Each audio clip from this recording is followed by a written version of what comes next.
현재 대책으로 윤석열 정권은 뭘 했느냐? 장갑차 세웠죠. 네. 그리고 무능한 한동훈은 저기 뭐야 저 종신형 어쩌고저쩌고 이야기했죠. 종신형 뭐 장갑차 이거는 대책이 일부 될 수 있겠지만 퍼센테이지로 보면은 5%도 안 됩니다. 근본적인 거 바꿔내지 않고 대책이라고 하고 있어요. 결론부터 말씀드리면 민생 치안 쇼만 하고 있습니다. 그 정책 정부에 대한 이해가 아예 없는 애들이에요. 문제는 한덕수가 어제 한동훈 등과 같이 나와서 뒤에 동훈이 한번 보세요. 제가 뭘 합니까? 깐족거리긴 할 줄 알지. 읽어봐요. 경찰 조직을 재편하여 치안 역량을 보강하겠습니다. 범죄 예방 역량을 대폭 강화하기 위해 의무 경찰제의 제도입도 적극 검토하겠습니다. 저 미친 영감탱이라고밖에 볼 수가 없는 게 문재인 정부 때 의경을 없애가지고 이태원 참사가 났다고 선동한 적 있어요. 경찰 인력이 부족하다고. 문재인 정부 때 이걸 없앤 이유는 이병 대상자의 감소. 그러니까 사람이 적게 태어나가지고 사실은 그게 잘못돼 있던 거죠. 경찰을 계속해서 증원을 하면 되는데 입대한 애들을 쓰면 돈을 적게 들이고도 싸게 부려먹을 수가 있잖아요. 그래서 문재인 정부 때 청년들이 병역 의무는 우리나라에 엄연히 있기 때문에 경찰을 하지 말고 이분들은 군대를 가고 나머지는 그러니까 경찰 공무원을 확대해가지고 의경이 자리를 메꾸자라고 해서 폐지를 한 거예요. 의경 폐지. 그래 의경을 폐지해가지고 취진압 인력이 부족해가지고 경찰이 투입되니까 이태원 참사가 났다고 거짓말했었잖아요. 자, 의무경찰 부활하겠다는 주요 내용이 이겁니다. 흉악범죄 기승에 따라서 치안 인력을 확대하겠다 해서 예상되는 규모가 한 8,000명가량 된다고 해요. 8,000명 정도는 의경을 뽑아서 쓰겠다. 근데 저렇게 처음에 뽑겠죠. 뽑는다면. 그런데 나는 그런 생각이 문득 들더라고요. 그 다음 한번 보여줘봐요. 그래서 의경을 뽑아서 흉악범죄에 대응하겠다 그러는 거고 전국 259개 경찰서의 신속 대응팀하고 방범 순찰 때 그 의경들을 뽑아서 배치하겠다고 얘기를 했어요. 이 측들은 저거 보고 이상한 거 못 느끼죠. 의경이에요. 흉악범죄 대처를 해야 돼. 의경은 경찰과 달라서 쉽게 표현해서 직업 경찰이 아니잖아요. 군 복무자 대체. 흉악범을 대체를 하면 여러분들의 자녀들이요 칼에 찔릴 수도 있는 거예요. 그래서 의경들은 직업 경찰이 아니기 때문에 단순 업무만 시켜왔던 거예요. 보통 의경 가면 제일 많이 했던 게 경찰서장, 경찰 간부들 운전 제일 많이 했고요. 때로는 시 진압에 투입되기도 했는데 그 의경들이 못하니까 백골단이 만들어져서 직업 경찰들로 시 진압을 했던 거예요. 초경찰도 되기도. 근데 이 인력을 뽑아다가 8,000명 정도를 치안 유지를 위해 쓰겠다라는 게 흉악범죄 대응하겠다는 거야. 근데 나는 솔직히 이런 생각이 들어요. 최근에 그런 이야기 나왔었잖아요. 윤석열 물러가라는 시위가 전국적으로 많아. 그러니까 시위 진압에 투입돼야 되는 경찰이 너무 많은 거예요. 그 원리 속에 나중에는 의경 뽑아놓고 시위 진압에 투입될 가능성이 되게 높아요. 저도 그게 의도가 아닌가 싶습니다.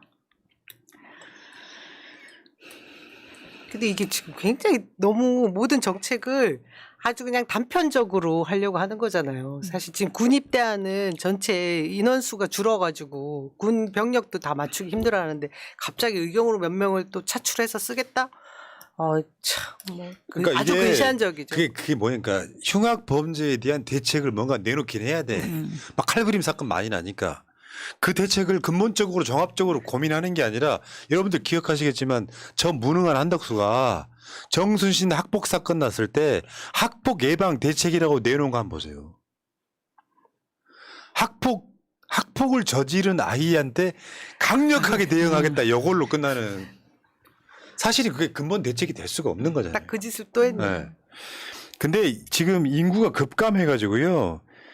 그 군대에 갈 대상 인원, 그러니까 이 포함해가지고 우리나라 보통 60만 명 군대라고 이야기하거든요. 60만. 작년에 50만 명으로 줄었습니다.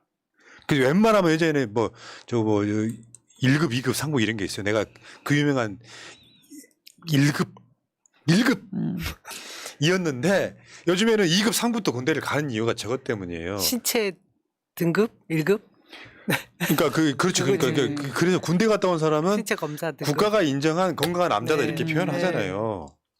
병역 의무 남성이 숫자가 갑자기 확 줄었어요. 그러면 이게 여러 가지 복잡한 문제가 생깁니다. 그래서 전방에 있는 부대도 줄였어요.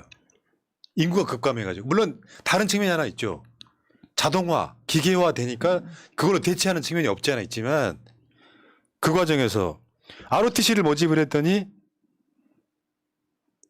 아예 미달이 돼버리는 거예요. 뭐 ROTC가 미달이 되면 나중에 소위로 입대하는 사람들이 확 줄어들어요. 육사는 일부예요. 3사나 ROTC 정도가, 그러니까 ROTC가 학사니까 굉장히 많은 간부로 가고 그중에 일부는 직업 군인으로 남기도 하고 제대도 하고 그럽니다. 저것도 줄었어요. 근데 가장 중요한 게 지금은 핵심이에요.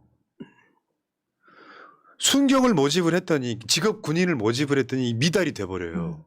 이유는 뭐냐면 되게 간단한 거예요. 월급이 적어. 월급이 작아. 처우가 월급이 안 작은데 업무가 너무 많아. 그러니까 안 해. 아이들은 경찰이 되고 싶어요. 소방관이 되고 싶어요. 하지만 현실은 녹록지 않거든요. 너무 박봉 있는 월급에 너무 일이 많아요. 그러면 어떻게 해야 돼?